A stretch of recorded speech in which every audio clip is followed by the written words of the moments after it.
We live in a world that says bigger is better. Certainly, bigger is more power, more money, more ability to create the kind of life you want. So, how could something as simple and small as a village be just as powerful?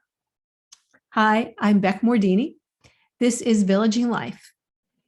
And you are invited to live as if your neighborhood is a village because it is a personally fulfilling way to live. It connects you to the people around you. You're connected to the land beneath your feet, and you connect to your power to create and to provide. But is that enough? In the world today, we are challenged to make changes that will resolve so many of the issues that are intersecting and stressing us out, from climate to social inequity, supply chains. I mean, there's a lot of stress. So why focus on something as small as your neighborhood and something as humble as a village? Can it make a difference? Well, today I'm going to cheat a little bit and share with you some videos from a program that is doing exactly that. So we are going to look at village parliaments, and this is in India, but I think even more reason to be inspired by what they've been able to accomplish by organizing people at the neighborhood level. And in their model, the neighborhood is smaller than the village. In our villaging model in the US, we're putting them kind of calling them the same thing. And so I'm very excited that this has been a really successful movement and has had a great impact on women. And being today is International Women's Day, March 8th, I think that's particularly inspiring. So I'm going to go to screen share,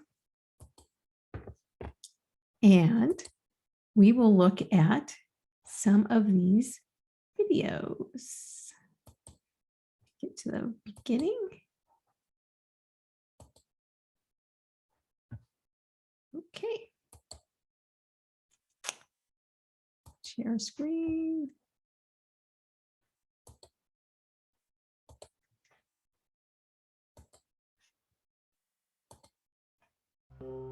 I just ask people when I present this seminar, suppose we have a structure like this, what the world will be like. They discuss in groups and at the end they say, it will be a paradise on earth. What kind of a world would you want? They speak a world of this, fraternity, equality, justice and all that, peace and so on they say. Then I tell them, everybody wants such a world. Then why is it not happening? What could be the preventing blocks? Can we boil all of them down to two root blocks? Then root blocks come to be one, selfishness, another one, helplessness, powerlessness. So people want changes, they feel powerless. So power is the crucial issue. To have power is to have an effective say. You say something, it is done. To have any say at all, what do you need? You need to have a forum. So people at the base have a forum where they could come and effectively have a say on matters that affect them. Are the election constituencies big forums or small forums? They say very big forums, huge forums, gigantic forums. Then in such a big forum, if you have to talk, how big a person should you be? You should have a very big voice in terms of money. You need to have posters, you need to have media, you need to have meetings, you need to have rallies, you need to have volunteer mobilization or staff paid people mobilization. And you need to even bribe. Who can get elected? Only the people who have big money. then at the end, what does democracy become? Because when they are elected, the rich people, whose interest will they represent? So it will at the end be a rule by the rich, for the rich, and of the rich, not anymore ruled by people. And this very system will lead to that.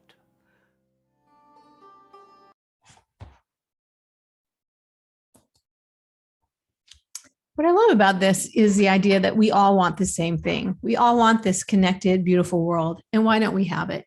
And such a wonderfully simple way to explain why we don't have it in these huge forums. And so, what they have done is create smaller neighborhood groups. So, let's go ahead and see what this small organization looks like.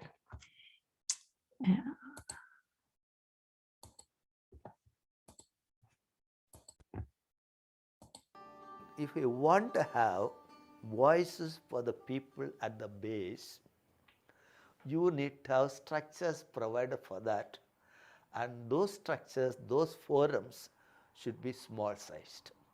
This is the basic work. I was studying journalism. One of the topic was communication and change. And when it came to that, they said it's not so much the communication, the media, communication media, the mass media that change. They cannot change very much, they can change only a little bit. The real thing that changes are the interpersonal relationships. Because nobody is as effective as a person comes and says, come on, let us do it, man. Nobody is as effective as that person, that interpersonal relationship.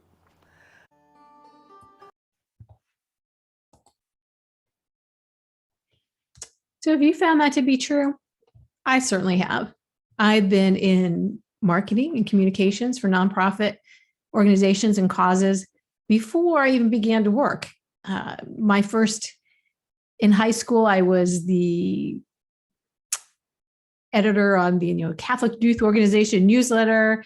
And then in college, I tried to get people involved in environmental programs and particularly in recycling. And I discovered it didn't matter how many posters you put up or how many notices you had in the newspaper. What really mattered is who was going, and other people wanted to go to things that their friends were going to or people they respected were going to. And I learned that lesson very early on. Not to say that we still don't try to use all those mass communication tools, but really it is those peer one-to-one connections that make a difference. And there's a real opportunity for that in neighborhood villaging, because neighborhood villaging doesn't start with the idea that we're going to use our power over and use media to convince everyone in our neighborhood to do a certain thing or to live a certain way. It starts with talking to one other person and asking them to do something with you. And this idea of doing something is also found in this Indian Parliament program. So I'm going to share one last clip with you about that. So here we go.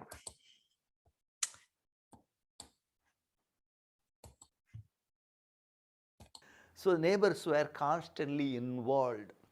So if you want to keep a community alive, a group alive, the best thing is to give them things to do together. Things to do together. Yeah. And make them feel the need for coming together, discuss together, work together. Right. So you must give them enough challenges, enough power sharing. So neighbors were constantly involved. Which is just what we do in neighborhood villaging.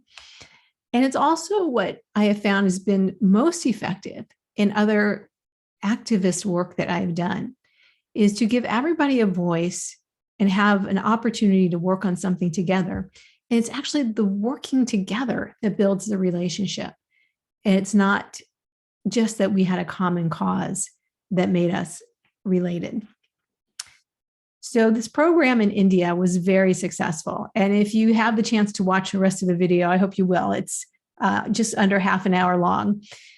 And they have over 10,000 of these neighborhood villages, and they send representatives from each village to a larger ward forum, and then representatives from each of those wards to a larger forum so that they can organize on higher and higher levels to bring more resources together.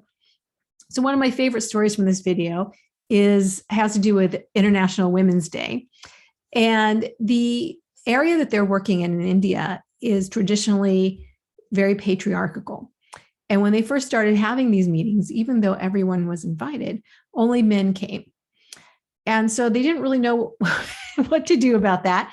So this is sponsored by a church program. So they had a Bible study of women in the Bible. So they got women to come to that. And as women started coming to that, they said, when you have these meetings where the villages come together, a lot of times the men are out away from the community. They're out fishing and doing the work they need to do, to bring home and support their communities.